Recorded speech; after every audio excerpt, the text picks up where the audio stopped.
সিলেটের ওসমানীনগরে চোরাই গরু দিয়ে যুক্তরাজ্য বিএনপি কর্মীর বাড়িতে ইফতার মাহফিল অনুষ্ঠিত হওয়ার খবর পাওয়া গেছে।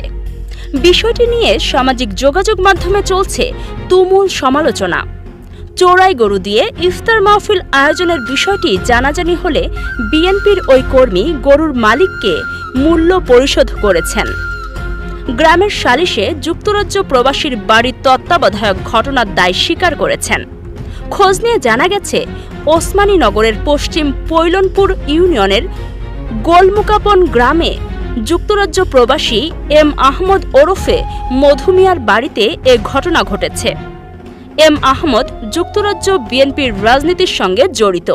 তিনি জানুয়ারি মাসে সিলেট ২ আসনে বিএনপির প্রার্থী তাহসিনা রুশদীর লুনার নির্বাচনী প্রচারে অংশ নিতে দেশে এসেছিলেন। নির্বাচন শেষে ২৪শে ফেব্রুয়ারি নিজ বাড়িতে ইফতার মাহফিলের আয়োজন করেন।